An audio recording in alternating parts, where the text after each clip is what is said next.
Coucou les beaux diamants et bienvenue pour une nouvelle review. Aujourd'hui je viens vous présenter le coffret Féminitude, une exploration des mystères de notre être intérieur de Monique Grande et les illustrations de Mira, et c'est aux éditions Le Souffle d'Or. En fait ici c'est une édition qui a été réédité pour fêter les 20 ans en fait du coffret.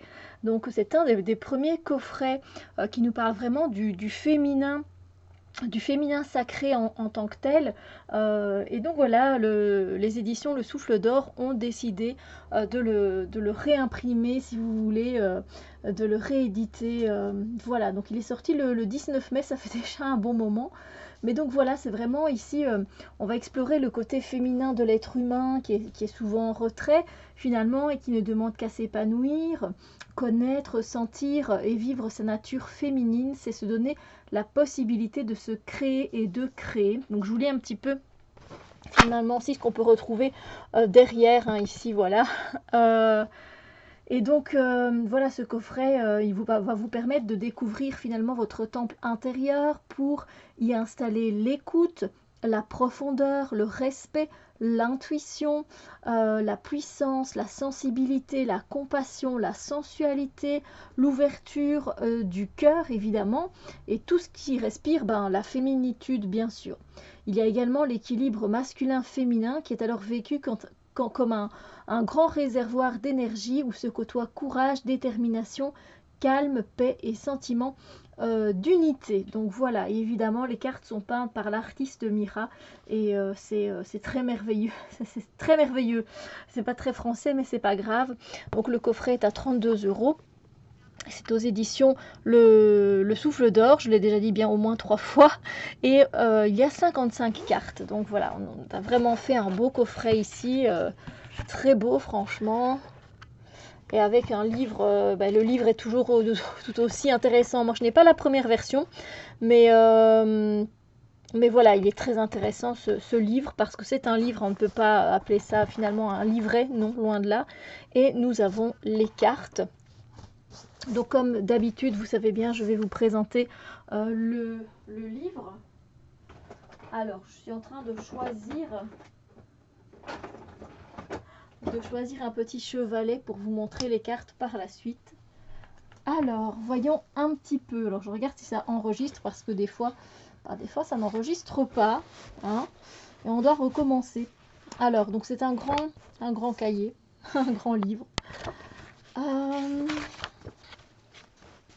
J'espère que vous voyez bien.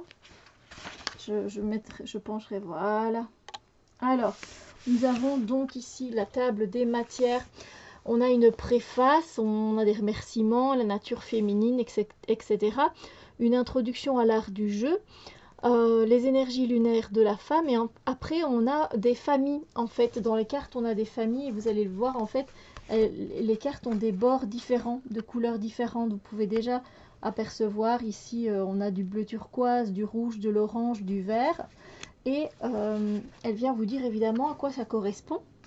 Donc on a les cartes reliées aux énergies sorcières, reliées aux énergies vierges, reliées aux énergies mères, reliées aux énergies enchanteresses, reliées aux dualités, et les cartes reliées à l'expression créative et à la fécondité. Et on a la carte de l'extase. Voilà.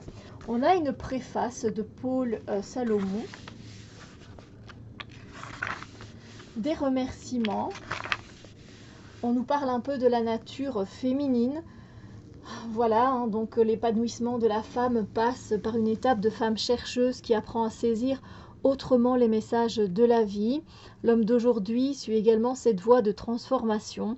Voilà, c'est très intéressant évidemment. Je vous invite à lire, hein.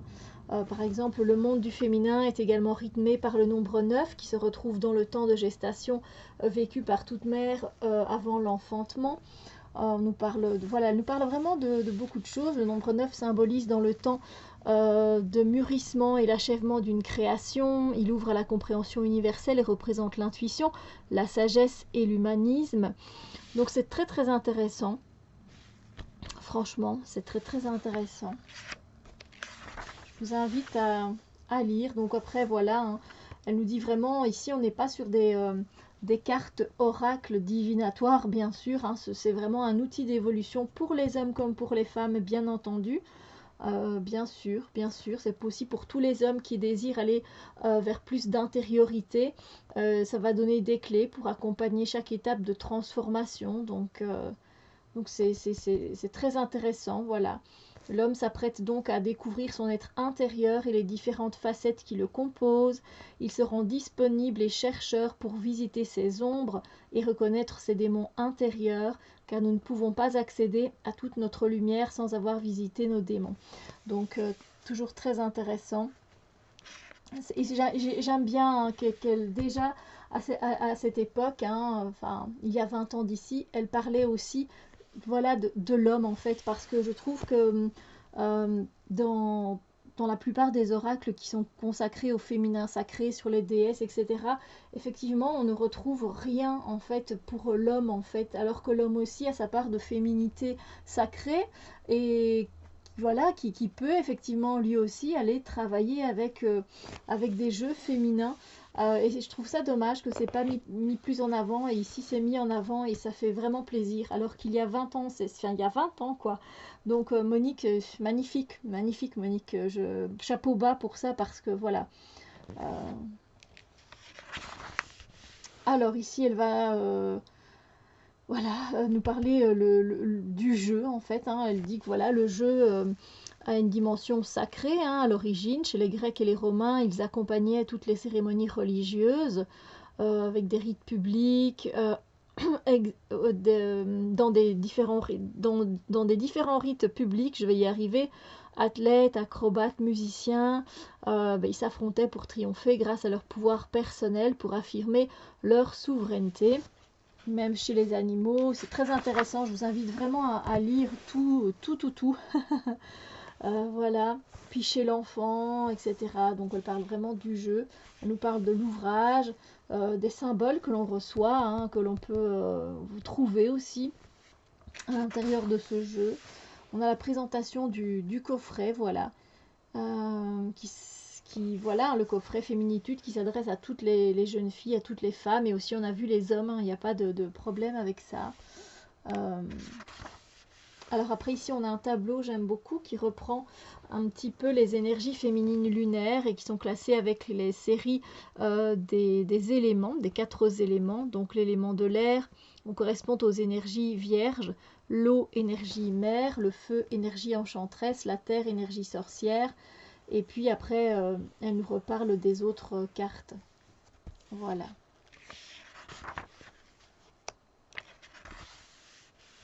Ah oui, j'aimais beaucoup ça aussi.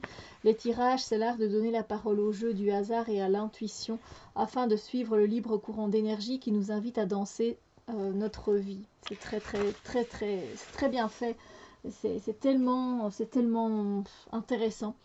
Donc après, vous avez différentes formes de tirage. Et on vient également nous parler de la femme lunaire, c'est aussi un tirage. Et puis on nous parle des énergies lunaires de la femme. Voilà.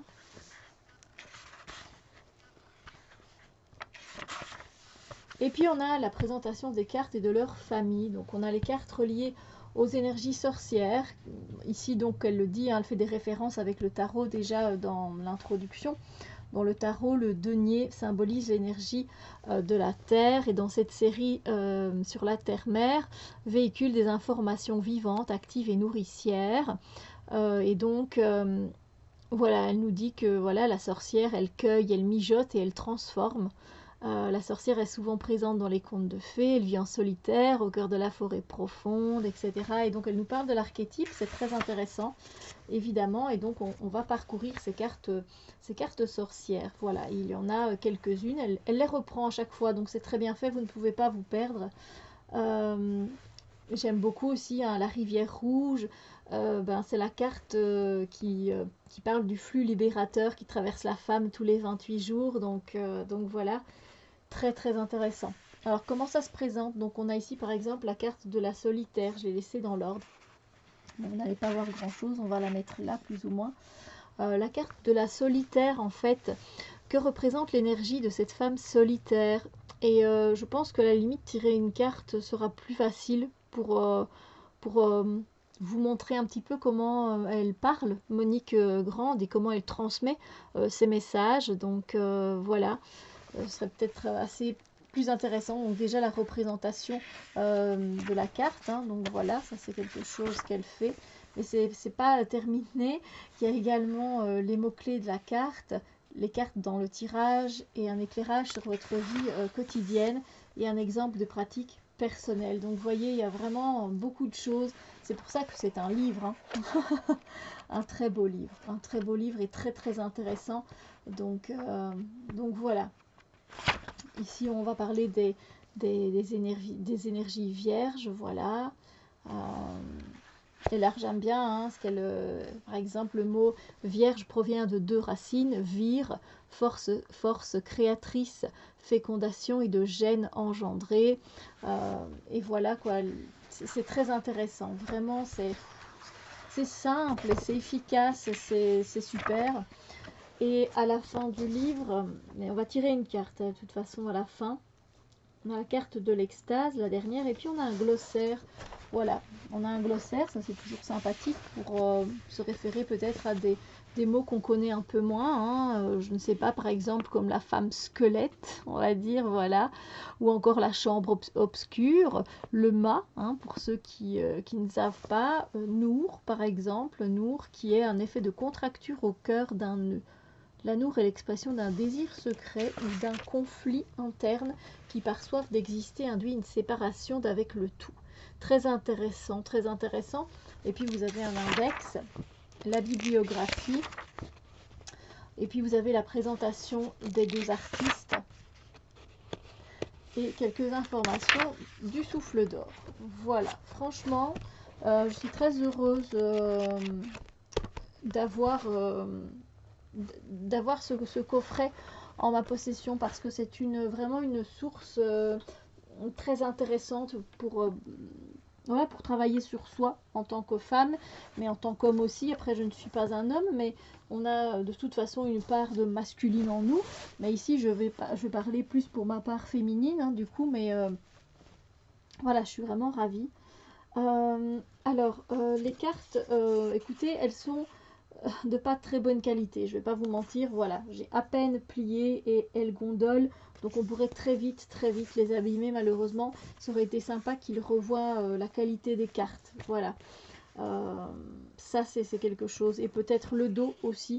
Bon alors, je m'en fiche du dos, hein, parce que je ne travaille pas avec le dos des cartes, mais voilà, esthétiquement, bah, il n'y a rien de très féminin finalement. On est avec un bleu roi comme ça. Voilà, c'est vrai que s'il y avait quelque chose à dire à propos de cet oracle un peu négatif, c'est la qualité des cartes et le dos. Voilà, tout simplement. Là, sinon la taille elle est parfaite, les cartes glissent très bien. Donc ici je vais vous présenter, du coup je vais reprendre le livre pour pas dire de bêtises évidemment. Je vais reprendre la table des matières. Et donc, comme je vous l'ai dit, on va d'abord parler des cartes reliées aux énergies sorcières. Et donc, on a d'abord la solitaire. C'est magnifique, hein. Si vous aimez les dessins, les illustrations de Mira, vous ne pouvez qu'aimer ce jeu. La rivière rouge. D'ailleurs, moi, le chemin de Ritavant, c'est le chemin de Ritavant, le voyage de Ritavant. Je pense que c'est le voyage. Enfin, j'adore, quoi. C'est merveilleux. Ici, après, on a ensuite la mystérieuse. J'espère que vous voyez bien, que c'est pas flou. Donc, c'est vraiment un outil, hein. N'oubliez pas, c'est vraiment un outil, ce jeu. La maléfique. Et donc vous voyez les bords sont voilà, sont un peu, je vais dire violets comme ça, violet foncé. Ouais. La sagesse. La renarde. Oh, quelle beauté. Quelle beauté. Et la guérisseuse.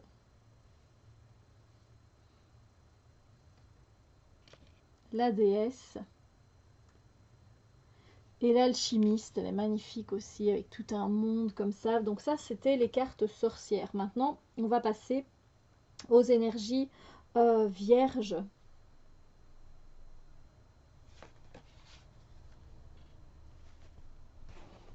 Alors, les énergies vierges ont... Alors, vous avez à chaque fois, c'est numéroté en fait, hein. Donc, vous ne pouvez pas vous tromper. Enfin, c'est numéroté à chaque fois de 1 à 9. Mais vous avez le bord qui est différent. Ça, elle ne le dit pas particulièrement. Vous pouvez peut-être le noter dans le livre. Voilà, que c'est les bords, voilà, bord violet, bord bleu ciel. Pour avoir peut-être plus facile. Mais de toute façon, si vous vous référez pardon, à la table des matières, il n'y aura pas de problème. Donc ici, nous avons l'innocence avec les énergies vierges. Et donc, à chaque fois, ça va jusque 9. Hein. Vous avez vu l'important du chiffre 9. Un petit peu, en tout cas dans le livre, c'est expliqué plus en profondeur. Hein. L'amoureuse, c'est beau. Il y a beaucoup de chats, elle aime beaucoup les chats, Mira. La joueuse. Elle aime beaucoup les animaux aussi. La liberté. La muse. La chasseresse. Le fleurissement. La joyeuse. J'adore les couleurs, elles sont tellement vibrantes, c'est génial. Et la lumineuse, donc ça c'est pour les énergies vierges. Ensuite, on va passer aux énergies mères. Et là, nous avons la création, l'accueillante. Et vous voyez que c'est un bleu ici plus turquoise. Voilà. L'union d'amour. La bâtisseuse avec les castors. La prière. La nourricière. L'enfantement. La tisseuse et la maturité. Donc ça, c'était pour les énergies, les cartes qui sont reliées aux énergies mères. Ensuite, nous allons aller regarder les cartes reliées aux énergies enchanteresses. On a la visionnaire,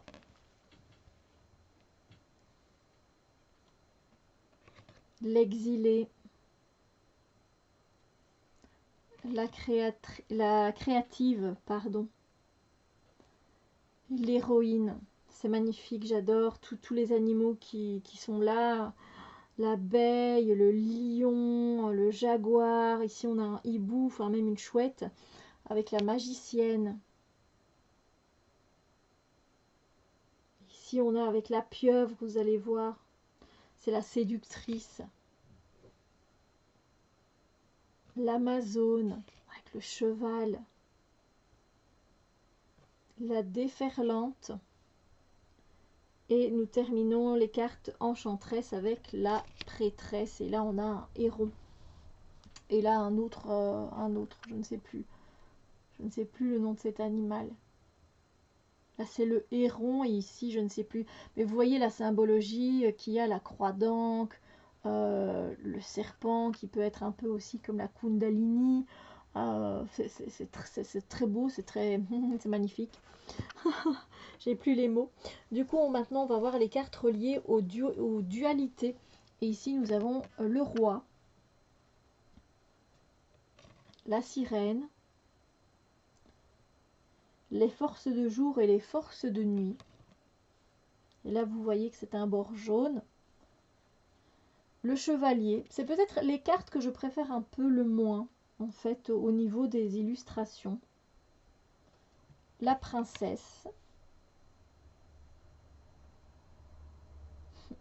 La sorcière, et on voit vraiment à chaque fois les dualités, hein, si vous observez bien. Le diable. La balance. Et l'éther. Et maintenant, on va passer les cartes qui sont reliées à l'expression créative et à la fécondité. Et là, on est avec un bord vert. On a l'arbre soleil.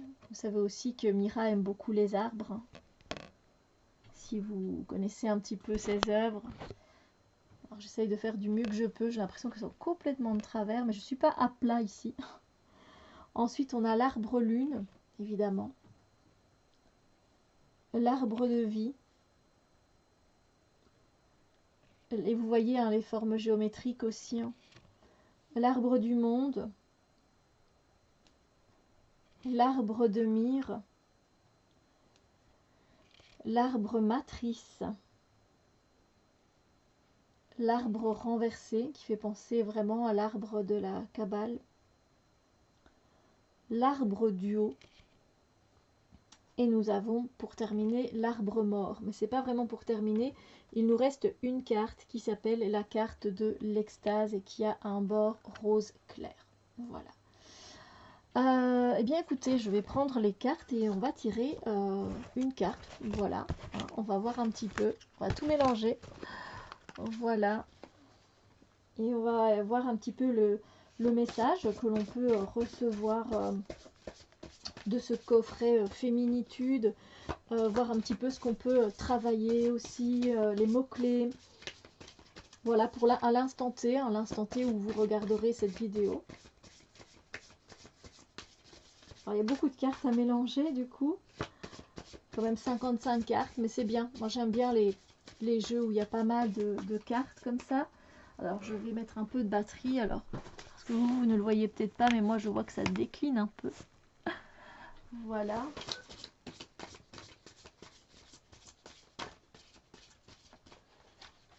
Allez, hop, ce sera toi. Oh, eh bien c'est la création.